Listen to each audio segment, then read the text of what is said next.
Tercer episodio de Un nuevo paradigma de la realidad de Gonzalo Rodríguez Fraile, Fundación para el Desarrollo de la Conciencia. Capítulo 2.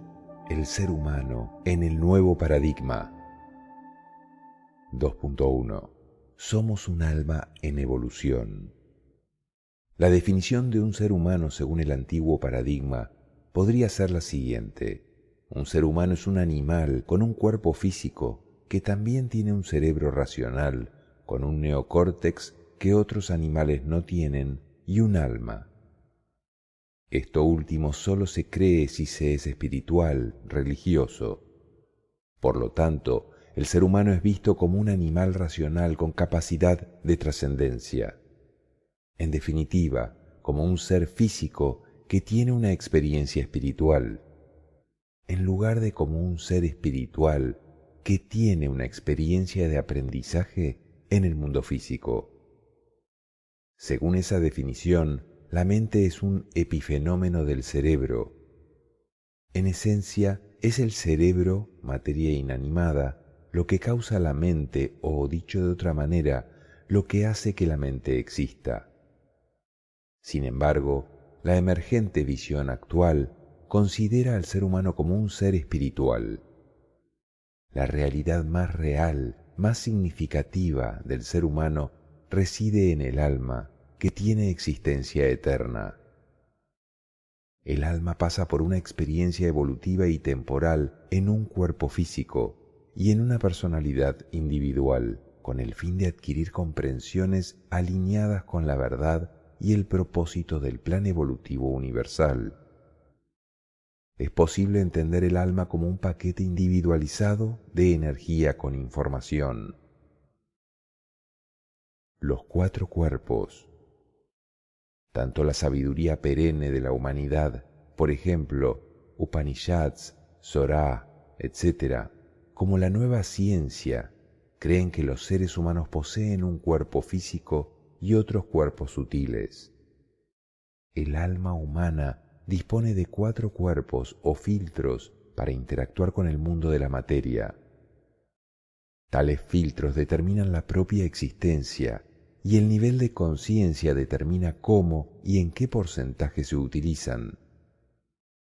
Los cuatro cuerpos son: un cuerpo físico que se puede ver y tocar. En este cuerpo se experimentan las sensaciones. Un cuerpo vital relacionado con los procesos de vida particulares. En este cuerpo se experimentan las emociones que luego son reguladas por el cerebro medio. Un cuerpo mental con diferentes formas individualizadas de actividad mental. En él se experimenta el razonamiento mental secuencial. A este cuerpo también se lo llama mente inferior.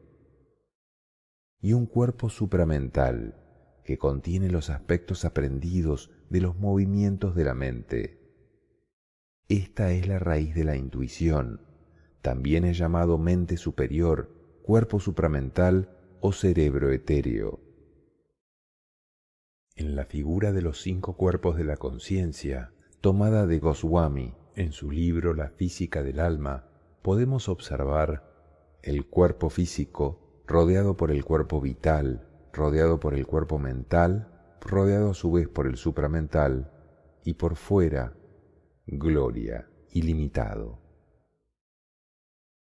En la imagen anterior se representan estos 4 cuerpos y además el quinto, el que está incluido en la filosofía perenne, llamado cuerpo de gracia o gozo, y que se utiliza para la conexión con la divinidad. La ciencia no ha llegado a este quinto cuerpo por el momento. La ciencia dentro de la conciencia permite postular que existen otros cuerpos además del físico, sin caer en el dualismo. No es necesario que estos cuerpos interactúen entre ellos o con el cuerpo físico. En su lugar, la conciencia es la que media sus interacciones y mantiene su paralelismo.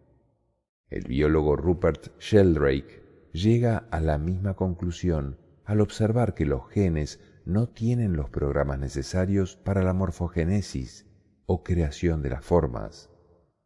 Según la terminología de Sheldrake, la morfogénesis, el desarrollo de las formas u órganos que llevan a cabo las funciones biológicas en los organismos vivos, está dirigida por campos morfogenéticos extrafísicos y no locales.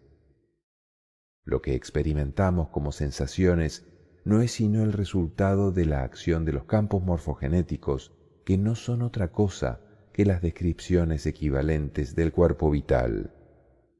Los campos morfogenéticos, morfo igual forma, son patrones o estructuras que confieren orden a todo lo que existe, sean cristales, moléculas o animales. De forma similar, el biólogo Robert Sperry, el filósofo John Searle, el matemático Roger Penrose y el investigador de inteligencia artificial Raanan Banerjee han señalado que el cerebro, si se considerase de manera similar a un ordenador, no podría procesar significados, algo que los seres humanos estimamos considerablemente, ya que nuestras vidas giran en torno a los significados. ¿De dónde proceden estos? Los ordenadores procesan símbolos, pero el significado de los mismos tiene que tener su origen fuera, necesariamente. Es la mente la que otorga significado a los símbolos que el cerebro genera. Uno puede preguntarse por qué no existen otros símbolos diferentes para los significados. Llámense símbolos de significados. Pero entonces se necesitarían más símbolos para el significado del significado, y así hasta el infinito. Sperry, 1983, Searle, 1992, Penrose, 1989 y Banerjee, 1994. Las sensaciones que existen tras las funciones vitales de un organismo vivo proceden del cuerpo vital de la conciencia. Esta traza las funciones vitales en la forma de los distintos órganos del cuerpo físico, utilizando su cuerpo vital. Dado que sólo la conciencia puede inyectar significado en el mundo físico, tendría sentido plantear como hipótesis que la conciencia escribe los programas mentales de significado en el cerebro. Cuando alguien programa el software para un ordenador personal, emplea una idea mental de lo que quiere conseguir con la programación. De igual modo, la conciencia tiene que utilizar el cuerpo mental para crear el software mental, es decir, las representaciones de los significados que procesa la mente en el cerebro. En resumen, el comportamiento de la materia no viva existe a modo de ley, pero el comportamiento de lo que está vivo y de lo pensante existe a modo de programa. Así, la lógica dicta que se tiene tanto un cuerpo vital como un cuerpo mental de conciencia. Esta utiliza el hardware físico para hacer representaciones del software de lo vital y lo mental. ¿Qué argumentos se pueden aportar para confirmar la existencia de lo supramental? Goswami plantea la cuestión desde el concepto de creatividad. ¿Qué es la creatividad? No hace falta pensar demasiado para darse cuenta de que la creatividad guarda relación con el descubrimiento o invención de algo nuevo de valor. Pero, ¿qué es nuevo? Lo nuevo en la creatividad se refiere a un nuevo significado o a unos nuevos contextos para estudiar un nuevo significado. Cuando creamos un nuevo significado haciendo uso de contextos viejos y ya conocidos, lo llamamos invención o, de modo más formal, creatividad situacional. Por ejemplo, a partir de la teoría conocida de las ondas electromagnéticas, Marconi inventó la radio. La radio dio un nuevo significado a una porción particular del espectro electromagnético, pero el contexto para aquella invención ya estaba presente. En cambio, la creatividad de Clerk Maxwell, que descubrió la teoría de las ondas electromagnéticas, es creatividad fundamental, porque supone el descubrimiento de un nuevo concepto para el pensamiento o las invenciones subsiguientes. En algunas personas, la creatividad puede adelantarse a su tiempo. Considérese el caso de Nikola Tesla, precursor de la corriente alterna. Fue un adelantado a su tiempo en muchos campos del conocimiento y en conexión con los temas tratados en este libro, dijo: si queréis encontrar los secretos del universo, tenéis que pensar en términos de energía, frecuencia y vibración. Así, el hecho de que las personas dispongan de dos tipos de creatividad, situacional y fundamental, invención y descubrimiento, precisa de la hipótesis de un cuerpo del intelecto supramental que procese el contexto de significado mental. Pensando un poco, es posible ir más allá. El cuerpo mental no solo otorga significado a los objetos físicos de la propia experiencia, sino que la persona lo emplea también para dar significado a las sensaciones del cuerpo vital. De igual modo, lo supramental no solo se utiliza para proporcionar contextos de significado mental, sino que también lo hace para los movimientos de lo vital y de lo físico.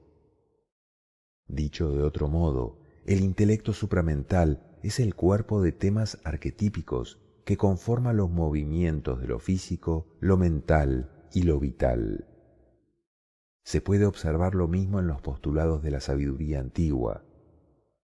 Entonces, como se dijo anteriormente, se creía que los seres humanos teníamos 5 cuerpos, siendo el cuerpo físico el más denso de ellos, Annamaya.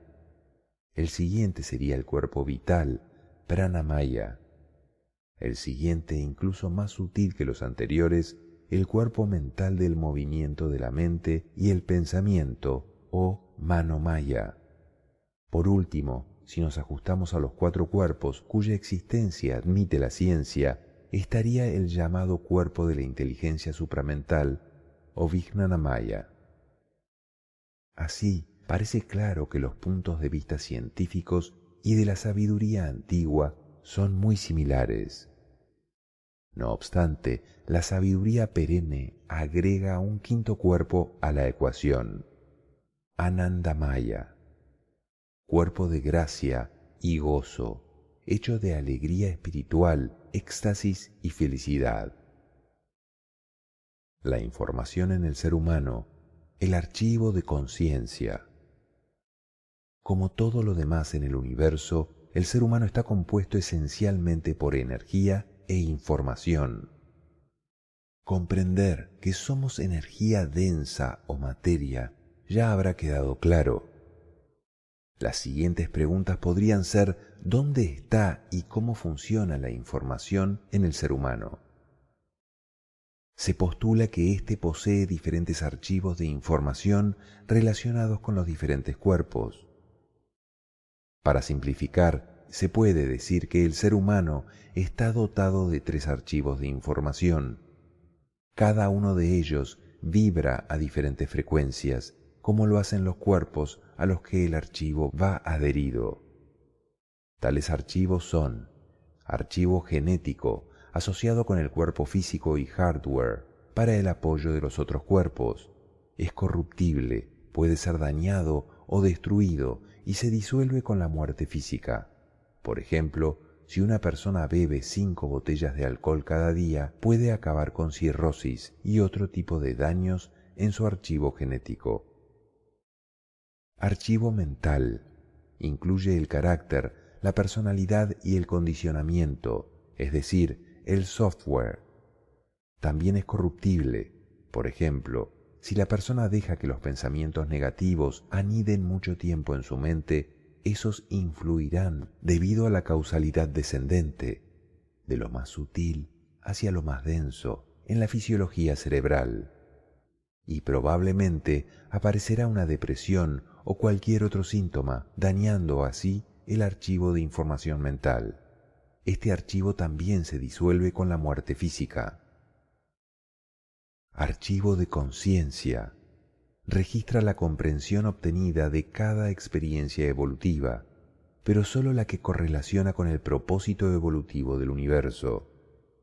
No graba la comprensión falsa y no es corruptible de ninguna manera.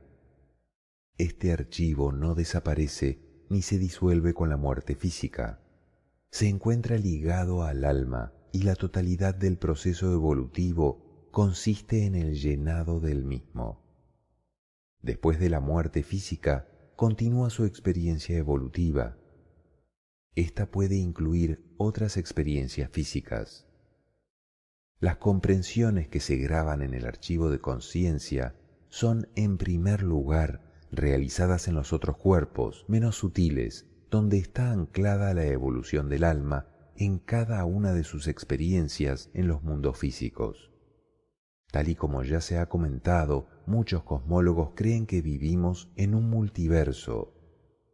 Esto ha llevado a algunos pensadores a afirmar que es probable que un alma tenga experiencias evolutivas de diferentes mundos mentales y físicos.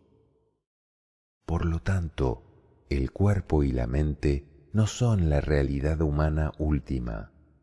Deben ser profundamente valorados, pero solo como una herramienta y para atender las necesidades de su verdadero yo, el alma en evolución. De acuerdo con los más recientes hallazgos de la investigación científica y de la psicología transpersonal, es posible reconocer que la esencia misma de la humanidad se compone de una conciencia superior. Tan pronto como los seres humanos viajan a través de cualquier tipo de desarrollo interior, pueden sentir la existencia de esta realidad y finalmente experimentarla de manera directa y con claridad. El yo existe como un nivel vibratorio más alto que el de los otros tres cuerpos, físico, emocional, vital y mental, y necesita un instrumento para manifestar su voluntad a través de estos tres niveles de más baja vibración. La multidimensionalidad del ser humano. Hemos visto que al igual que el universo es multidimensional, el ser humano también lo es a través de sus distintos cuerpos con sus distintas frecuencias vibratorias. En el pasado, los grandes sabios nos han recordado la necesidad de conocernos a nosotros mismos para gestionarnos mejor. Esta comprensión de nuestra multidimensionalidad nos ayudará en esta tarea clarificando algunas fusiones erróneas que habíamos hecho en el pasado. Concretamente, podemos distinguir mucho mejor hoy las diferencias entre la emoción y el sentimiento, entre la mente y el alma. Las emociones son un movimiento del campo instintivo y las compartimos con los animales superiores.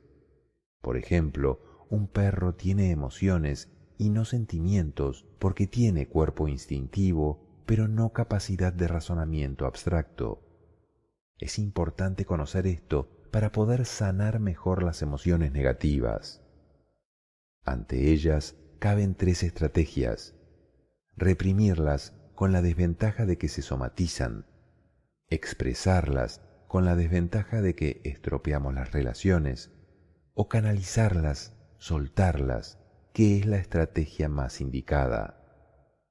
Sin embargo, los sentimientos son un movimiento del campo mental. Nos sentimos según pensamos y por lo tanto, para sanar los sentimientos negativos, solo es necesario pensar de forma diferente sobre los eventos, situaciones o personas que los causan. Los sentimientos son exclusivamente humanos y no se utilizan en experiencias evolutivas inferiores o superiores. Igualmente hemos fusionado en el pasado mente y alma, otorgando a la mente todas las capacidades del alma. Esto ha sido así porque hasta ahora la existencia del alma no había sido aceptada en los campos puramente científicos y racionales. ¿Qué funciones o capacidades están en el alma y no en la mente? Este es un tema que necesita mucha más investigación, pero conociendo cómo funcionan los archivos de información en el ser humano y los niveles de conciencia, quizás podríamos aventurarnos a plantear si la capacidad de ver esencia en vez de apariencia, si la capacidad de intención predominante y si la capacidad de libertad personal son asuntos del alma más que de la mente, que puede procesar, analizar y categorizar, pero no intuir o contemplar. La contemplación intuitiva o mística sería una capacidad del alma, entre otras cosas, porque no se alcanza a través de una mente activa. La vida como proceso de aprendizaje, la conciencia superior y el yo. Se resume a continuación la descripción del ser humano ofrecida por Annie Marquier en su obra Free Your True Self, The Power of Free Will. En castellano, la libertad de ser. Según Marquier, los seres humanos somos un alma que posee un instrumento. Este es lo que conocemos como la forma humana, que consta de un cuerpo físico, etéreo, de un sistema emocional y de un sistema mental. A este instrumento se le puede llamar personalidad o ego, y es lo que permite la expresión del alma en el mundo. El objetivo del proceso de la evolución, la meta de la existencia en este planeta, no es alcanzar un nivel de perfección, ya que ya está ahí, en el nivel de la esencia divina en nosotros, sino construir un instrumento, la personalidad, el ego, que sea totalmente flexible y receptivo a la energía y a la voluntad del alma, de modo que sea posible manifestar su perfección de manera directa y concreta en este mundo. Cuando finalmente se llega a la meta, los tres cuerpos, físico, emocional y mental, serán una expresión directa de la perfección, la belleza, la inteligencia y el poder. De hecho, serán una expresión de todas las cualidades divinas del yo. En cuanto al instrumento, todavía está en construcción. Aún no se ha alcanzado la meta de lo que generalmente se llama el proceso de evolución. Para tener una idea general de la manera en que funcionan los seres humanos y de la fuente de nuestras dificultades, se puede hacer referencia a una analogía de tradición oriental que muestra la estructura de la conciencia humana. En ella se compara al ser humano con una combinación de elementos que incluye un carruaje tirado por un caballo, un cochero que dirige el caballo y el maestro o dueño que se sienta en el carruaje detrás del cochero. Esta combinación de elementos avanza por un camino. El carruaje representa el cuerpo físico, el caballo es el cuerpo emocional, el cochero es el cuerpo mental y el maestro es el yo o alma. El camino simboliza el gran viaje que realiza el alma para que pueda experimentar el mundo de la materia y obtener el dominio sobre ella a través de una personalidad bien coordinada. Para proceder con eficacia a lo largo del camino se necesita un carruaje que esté en buena forma, un cuerpo físico sano, incluyendo un cerebro y un sistema nervioso que estén en las mejores condiciones para el trabajo. También se necesita un buen caballo. Cuanto más fuerte sea éste, más rápido se avanzará a lo largo de la ruta y mayores posibilidades existirán en términos de descubrimiento y experiencia. Esto significa que es bueno tener un sistema emocional poderoso. Sin embargo, un caballo vigoroso debe ser controlado. De lo contrario, puede dejarse llevar y empezar a galopar de una manera descontrolada o inapropiada. Cuando esto sucede, por lo general termina en la cuneta, con el carruaje, el cuerpo físico, seriamente dañado. Es lo que sucede cuando se permite que la propia vida sea controlada únicamente por las emociones. Sin embargo, el caballo es necesario para mover el carruaje de manera efectiva. La condición del cuerpo físico depende en gran medida del número de veces que se ha dejado llevar y ha terminado en la cuneta y por lo tanto dañado. O también el número de veces que el cochero, la mente, no pudo controlar el caballo. se sabe que la condición del cuerpo físico depende en gran medida del estado emocional. En principio, el cochero debe ser capaz de controlar al caballo de una manera inteligente y utilizar toda su potencia con sabiduría. El papel del caballo, las emociones, consiste en proporcionar la energía necesaria para hacer que funcione el mundo material.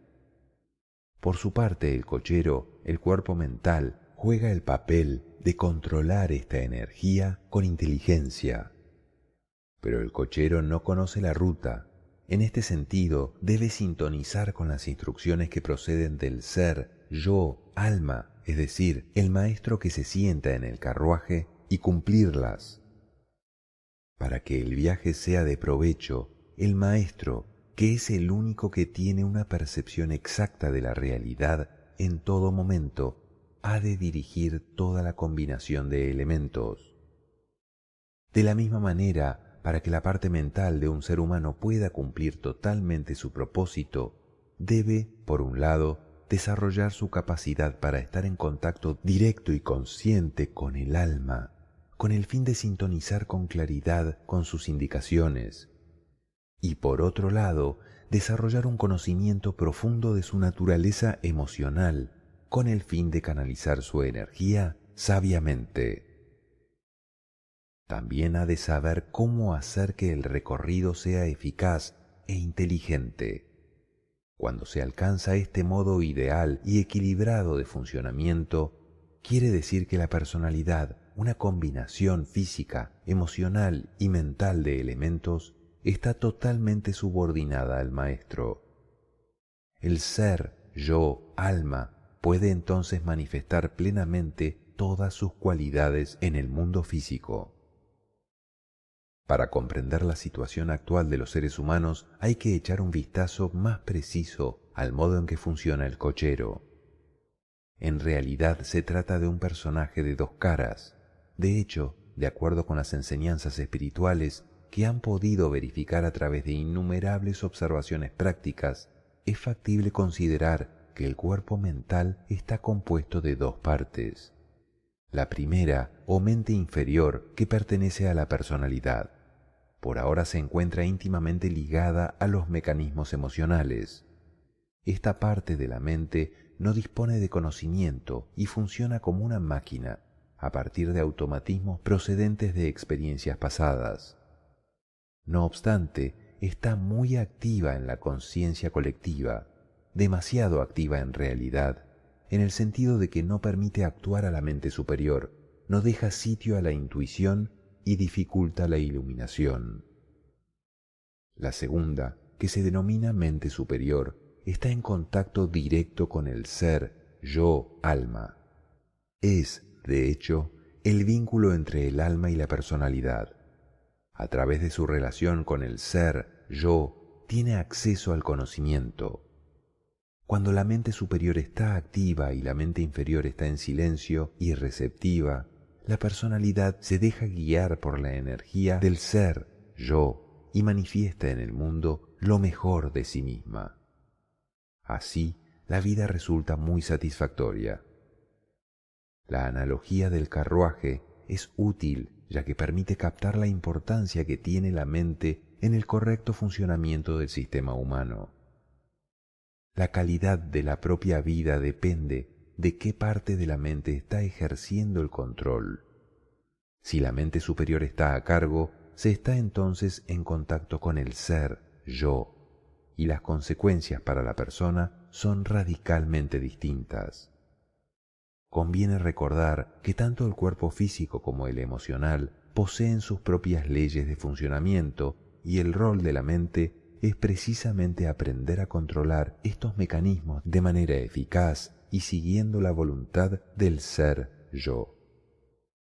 Toda experiencia de transformación interior debe aspirar a que sea la mente superior y no la inferior la que ejerza el control de la personalidad. El proceso consiste en que la conciencia deje de identificarse con la mente inferior y lo haga con el alma a través de la mente superior.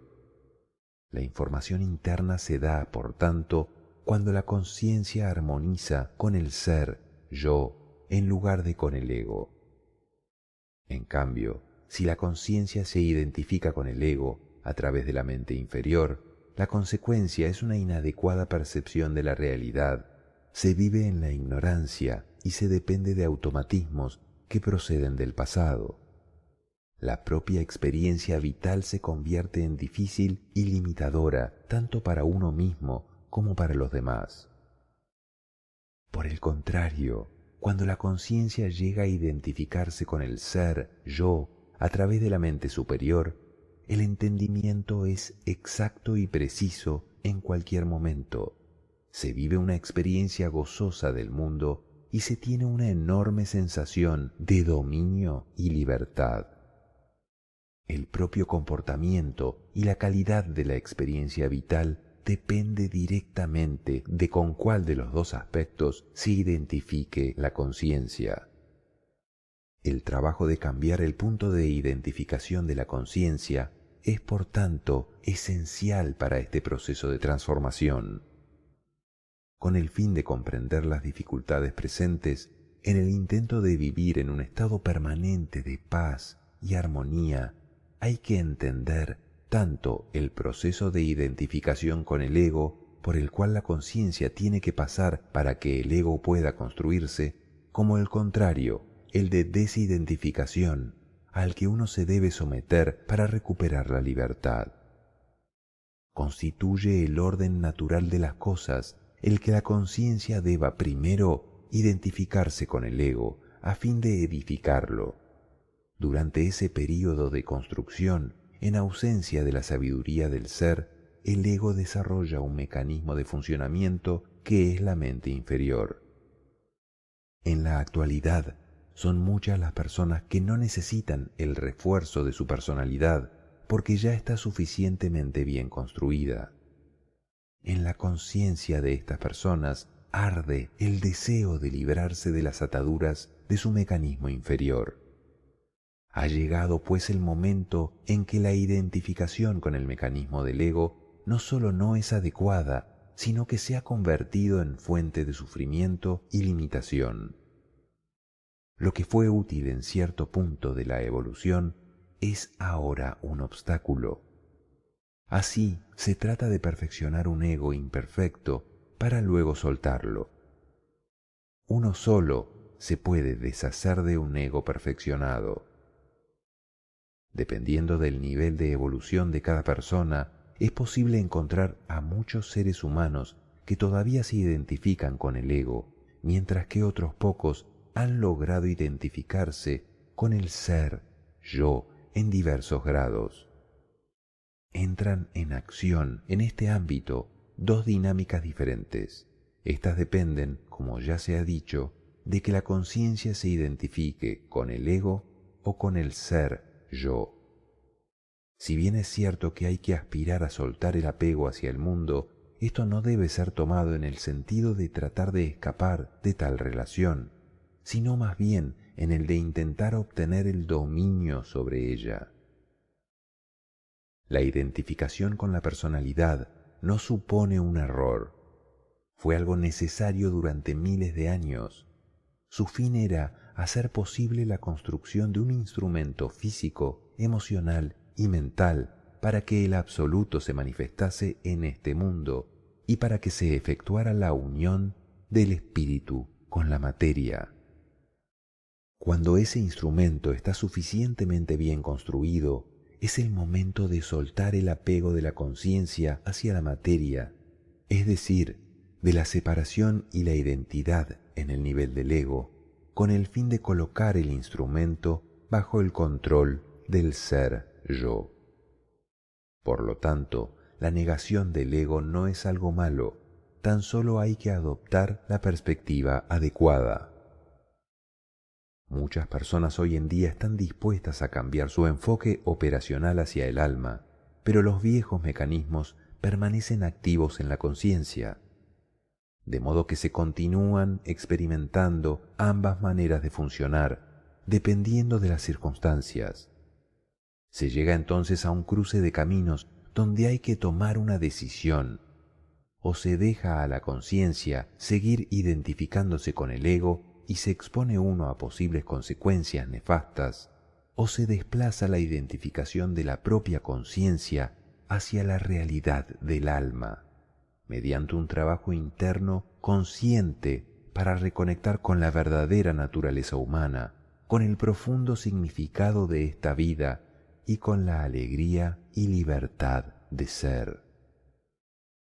¿Qué hay que hacer para que, con el tiempo, la personalidad se pueda considerar totalmente construida y sea receptiva a la voluntad del alma? Algunas recomendaciones generales al respecto pueden ser las siguientes. Familiarizarse con los mecanismos del instrumento, ego, con sus componentes, con la forma en que funcionan en este momento. Llegar a ser plenamente consciente de tales mecanismos inconscientes. Esto es conocimiento de uno mismo en términos de los mecanismos, tanto conscientes como inconscientes, de la propia personalidad. Reconocer el hecho de que uno no es el instrumento, sino que es el responsable de su construcción, y a través de este conocimiento comenzar a dejar de identificarse con el instrumento. Hacer un balance de las necesidades y mejoras que precisa la estructura actual, a fin de que el instrumento resulte capaz de manifestar las cualidades del ser yo, como la sanación, la capacidad de liberarse de complejos pasados, etc. Reconocer la necesidad de desarrollar los elementos superiores para activar todo el potencial del instrumento, el desarrollo de la mente superior, de la inteligencia, del corazón y de todas las cualidades del ser yo. Fortalecer el contacto directo con el ser yo e identificar cada vez más la conciencia con el alma. Las experiencias sucesivas del alma.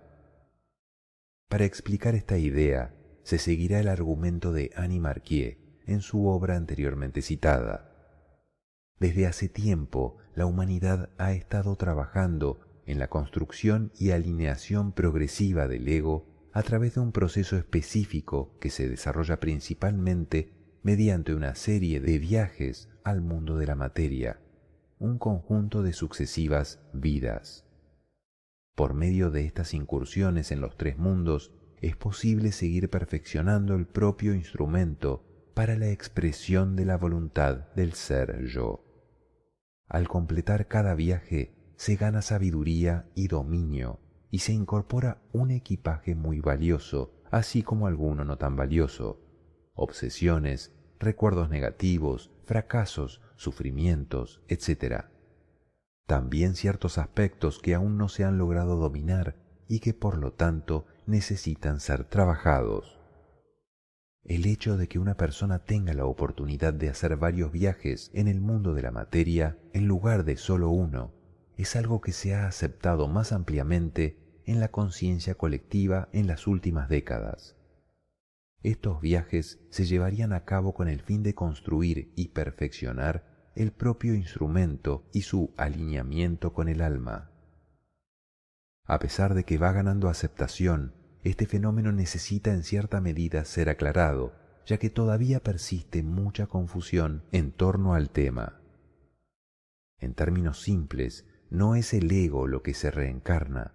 Por el contrario, con cada reencarnación, la antigua personalidad se disuelve y el ego se transforma en otro completamente diferente a todas las personalidades previamente experimentadas, con el fin de perfeccionar su instrumento. Es cierto que las experiencias de vida pasadas tendrán relevancia en la construcción del nuevo nivel de la personalidad.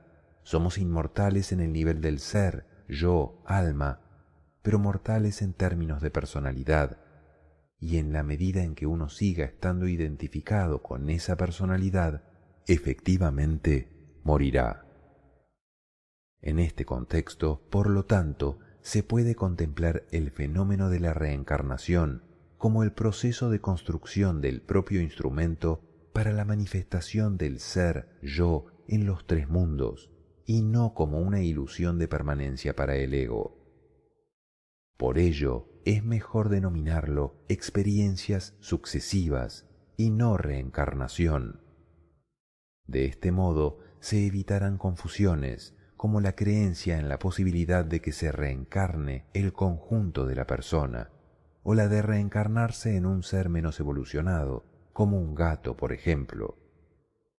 Y es que el archivo de conciencia siempre evoluciona hacia una mayor convergencia con el absoluto. En cambio, lo que sucede realmente es que después de cada muerte se vuelve a la conciencia universal y allí se selecciona el material que necesita ser trabajado en experiencias subsiguientes.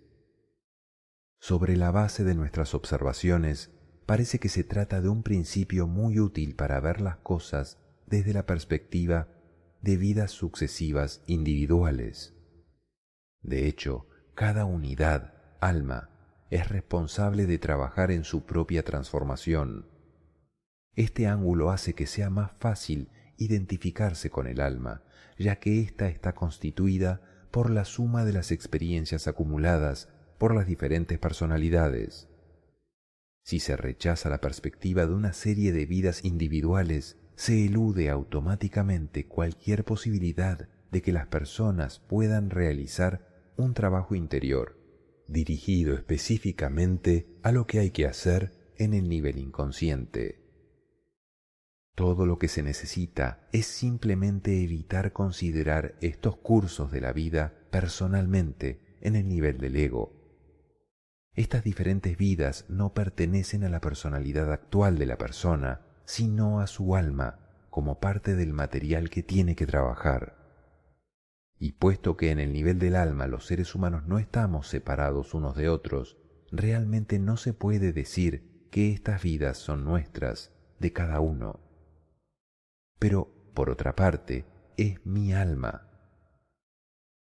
Volvemos a la paradoja de que algo no es individual o colectivo, sino individual y colectivo.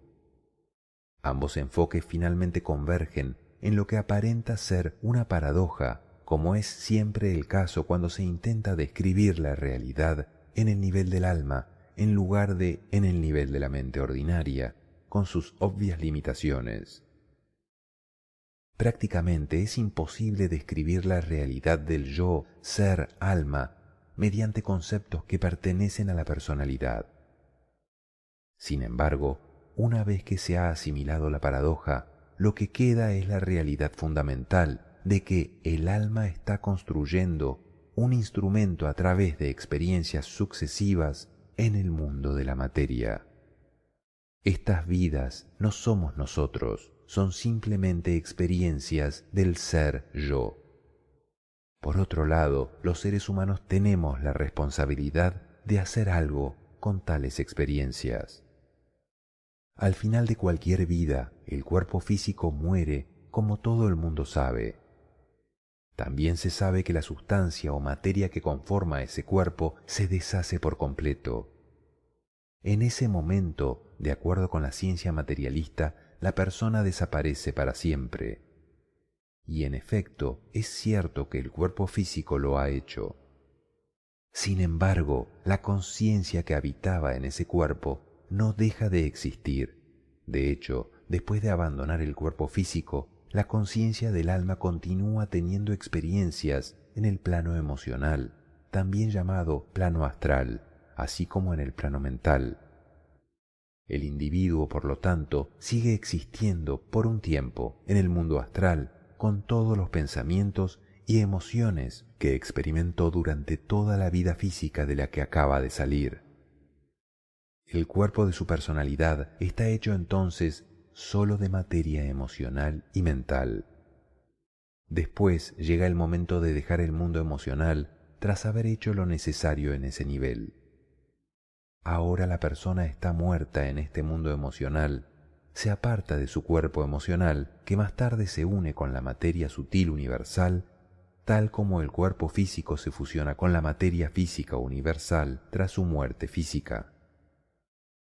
Por su parte, el yo, ser, alma, existe solo en el campo mental. El proceso es el mismo que para los niveles anteriores. Después de algún tiempo teniendo experiencias en este nivel, la persona se aparta de su cuerpo mental, que a su vez se une con la materia mental universal. Ahora, por fin, se encuentra en el nivel del alma. La personalidad que fue utilizada por el yo como medio de experiencia ahora se ha disuelto completamente. El ego ha muerto y no volverá a aparecer como era antes. ¿Qué queda entonces después del viaje por esta vida que acaba de terminar? ¿Dónde hay alguna forma de continuidad? La explicación es que cuando la conciencia se separa del cuerpo físico etéreo, toda la información relacionada con las experiencias de este cuerpo en el transcurso de la vida recientemente concluida se graba en una unidad de conciencia llamada archivo de conciencia. Así, cuando la conciencia se aparta de los cuerpos emocional y mental, se lleva consigo la información permanente que contiene la esencia de la experiencia individual en los niveles emocionales y mentales. Cuando la personalidad se desintegra completamente y la conciencia que mora en el individuo ha vuelto de manera plena al yo, lo que queda es esa información permanente en la que el ser puede acceder a toda la información relacionada con las experiencias acumuladas de esta vida en los tres mundos. Esto se añade a las experiencias recogidas durante vidas anteriores. En ese momento, el yo hace balance, por así decirlo, de lo que posee y no ha dominado, de la capacidad o incapacidad de su instrumento para manifestar su voluntad en los tres mundos.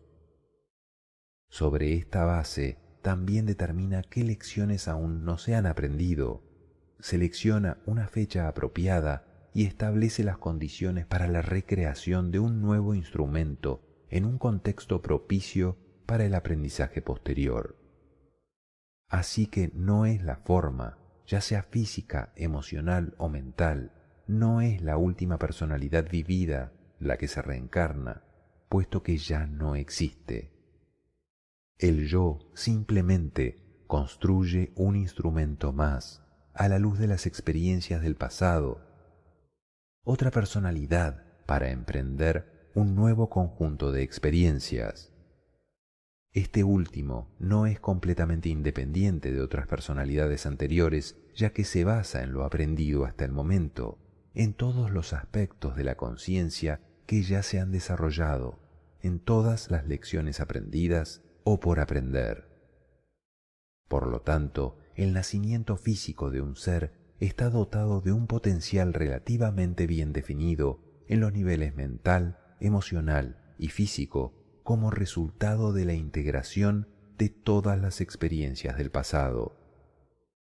Dicho potencial contiene todas las comprensiones conscientes, la riqueza positiva de los conocimientos adquiridos en los niveles del dominio físico, emocional y mental, toda una dinámica de dominio que el ser, yo, alma, podrá usar directamente para manifestar su voluntad en el plano terrenal. Esto constituye la fracción del ego que es flexible, inteligente, creativa, libre y serena. Y eso hace que sea un instrumento eficaz.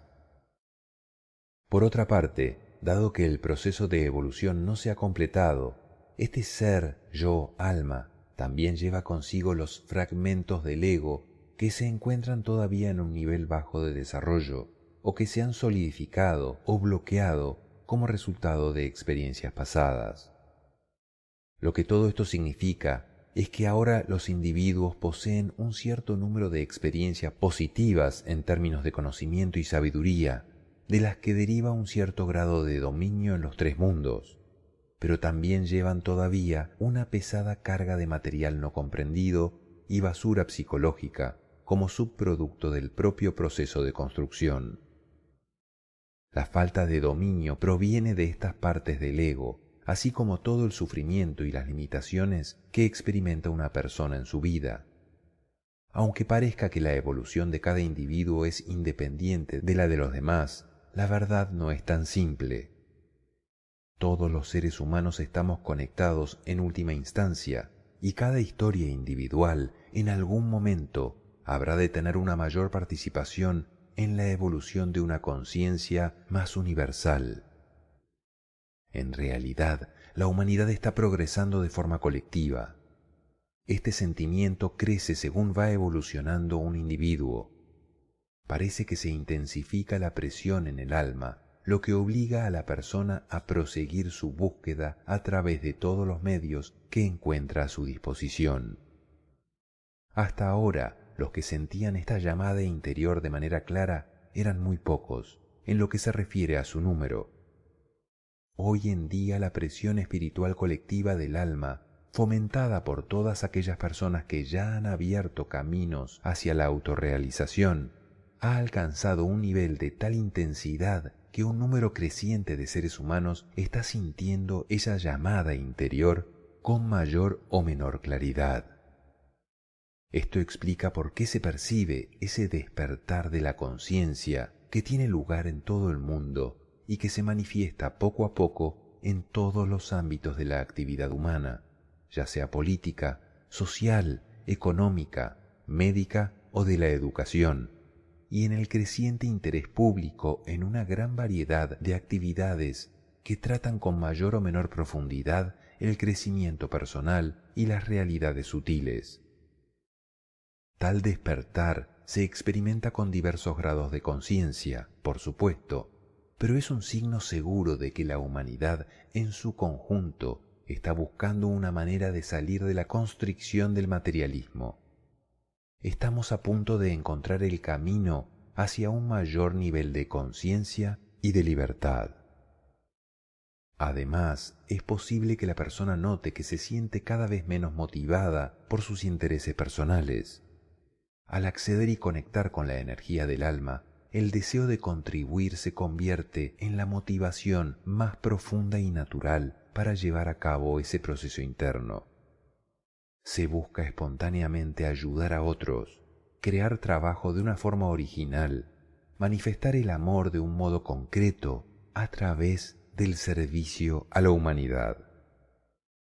Esto se hace incluso a costa de un gran esfuerzo personal, pero con un espíritu libre y alegre de dedicación que permite al alma tomar una parte más activa en la manifestación del reino de Dios en la tierra. Esta perspectiva es importante, ya que permite de inmediato evitar el peligro del egoísmo espiritual, que podría expresarse más o menos así: estoy preocupado con mi propio crecimiento y lo único que importa es mi propia autorrealización espiritual. Esto contradiría el propio proceso de evolución y frustraría cualquier trabajo posterior. Sin embargo, también hay que tener cuidado en evitar el orgullo espiritual. Estoy espiritualmente en un punto más avanzado que otros y tengo una gran misión que cumplir en el mundo. O la culpabilidad espiritual. Debería ser una persona mejor. Estas distorsiones se derivan del ego. Sin embargo, incluso en esas actitudes erróneas hay algo de verdad. De hecho, trabajar en la propia transformación espiritual es en cierto sentido el único rumbo a seguir. No se puede tomar el lugar de otra persona y hacer su trabajo, porque cada cual tiene su propio camino, así como la responsabilidad espiritual que haya elegido para sí mismo. Es posible ser una inspiración, por ejemplo, y un modelo de apoyo para otros, pero cada individuo tiene que avanzar a través de sus propios esfuerzos personales. Ha llegado el momento de que el primer y fundamental principio que rige el verdadero crecimiento espiritual sea señalado como condicionante de todas las jerarquías de aspirantes. Se trata de la pureza de intención. El grado de pureza de la propia intención, así como la rectitud de la motivación de la personalidad, atraerán la atención del alma, que a su vez enviará una onda de energía sanadora y transformadora a la personalidad. Este hecho ha sido mencionado a menudo por diversos maestros, al recordar en sus enseñanzas que se debe clarificar los propios motivos para encontrar el propósito correcto. Un propósito puro es poco frecuente, pero cuando ocurre, siempre conduce al éxito. La motivación del individuo puede ser egoísta y personal, o altruista y espiritual. En lo que concierne a los aspirantes espirituales, es una motivación más o menos entremezclada. Así, el poder depende de la pureza de intención y de la intensidad del enfoque propio. De hecho, no importa en qué nivel se encuentre uno o en qué campo de actividad se esté involucrado, es la propia intención y no las acciones externas lo que en última instancia determina el resultado. Esto es cierto tanto para las acciones materiales que se emprenden en el mundo ordinario como para las medidas que se toman en el camino espiritual. Ya se puede meditar 10 horas al día o retirarse del mundo, que si lo que se pretende en última instancia es obtener ciertos poderes y alimentar el propio orgullo, todo lo que se va a conseguir sin ser consciente de ello es intensificar los patrones inconscientes. La iluminación no llegará solo porque se haya meditado.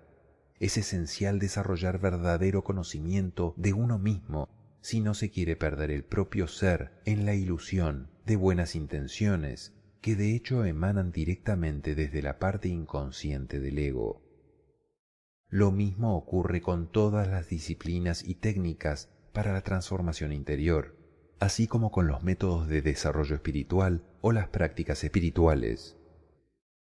Si, desde el principio, uno no se esfuerza por entender el funcionamiento de su ego, corre el riesgo de reforzar el muro de la ilusión y estar cada vez más atrapado en los mecanismos de su naturaleza inferior. Investigar el funcionamiento del propio ego es una tarea muy exigente, pero tarde o temprano hay que enfrentarse a los hechos reales si realmente se pretende tener acceso a la libertad y al poder del alma. Clarificar el propósito personal en la mayor medida posible dará fuerza a la persona para cualquier aproximación. Esta clarificación será un esfuerzo consciente. Tomar conciencia de los propios patrones inconscientes de defensa es muy útil para reconocer las motivaciones que surgen de los mecanismos del ego. En apoyo de la intención consciente, será necesario en algún momento trabajar en el nivel inconsciente, ya que es donde se encuentran las motivaciones más activas. Lo que se piensa en un nivel consciente está a menudo muy lejos de lo que se encuentra en el inconsciente, lo que condiciona la propia vida siempre y cuando no esté suficientemente claro. La intención propia no solo debe ser clara, sino que también debe ser fuerte. Sin embargo, aunque el ser humano puede entender su potencial, incluso en los términos más claros, esto no es suficiente para avanzar ni un paso hacia su realización. Para poder poner en práctica ese potencial, ha de experimentar un deseo de liberación que todo lo consume. Debe estar preparado para arriesgarlo todo con el fin de lograr la liberación. Si se quiere entrar en un proceso de introspección, es necesario sentirse impulsado por un deseo ardiente y libre. El alma no obliga a nada en el nivel de la personalidad. Ésta debe decidir de manera consciente y soberana abrirse al impulso proveniente del alma. Nadie está obligado a participar en un proceso de transformación. Es posible seguir viviendo en el nivel del ego todo el tiempo que se quiera. No hay nada malo en eso, excepto que resulta ser insatisfactorio y hace perdurar el sufrimiento. La elección es de uno mismo y solo suya. Aquí es donde entra en juego la fuerza de voluntad. Se necesita determinación y coraje para seguir adelante en el camino espiritual, porque, como se ha mencionado antes, cuando el alma se manifieste, el ego concentrará toda su energía en emplear sus mecanismos de defensa y la batalla interior puede ser intensa. Solo con una voluntad inquebrantable, reforzada por lo que unos pocos llaman fe, es posible superar las dificultades encontradas a lo largo del camino. De hecho, la dedicación de una persona a la transformación y la fuerza de su voluntad están directamente relacionadas con el nivel de evolución de esa persona. Si está interiormente dispuesto a dar ese paso, a dejar de lado las viejas estructuras y vivir en el nivel del alma, su dedicación al proceso de liberación será muy fuerte. En cambio, una persona menos evolucionada no estará realmente interesada en este tipo de trabajo. Será más apropiado para ella continuar con el proceso de construcción del ego y experimentar sus limitaciones, junto con una alegría limitada y un inevitable sufrimiento. La intención de esa persona de pasar por el proceso de transformación no puede ser fuerte, porque no es el momento adecuado para que eso suceda. Usar la intención como una fuerza motivadora para la transformación puede parecer simple, pero no es fácil, ya que el ego no tiene intención de cambiar o de cuestionarse. Cuando alguien despierta a su verdadero ser, yo, es posible que experimente conflictos internos que no siempre son conscientes.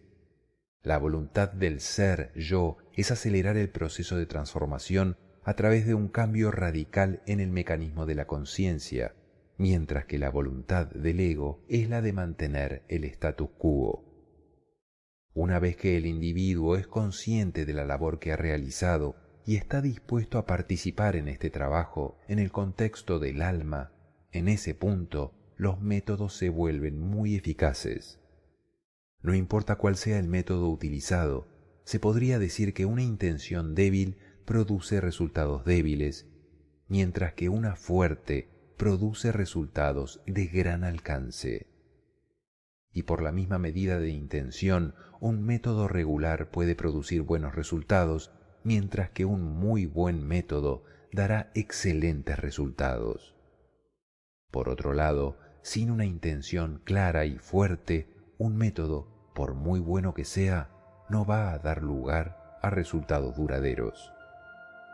De alguna manera, de lo que se está hablando aquí es de la libertad, aunque de otra forma, con otras palabras. En efecto, si lo que determina el éxito de un proceso de trabajo interno no es tanto el método que se emplee para llevarlo a cabo, aunque unos sean más eficaces que otros, sino la pureza de intención del individuo para lograr el fin al que se aspira, esto significa que cada ser humano es libre y totalmente responsable de sus propios resultados.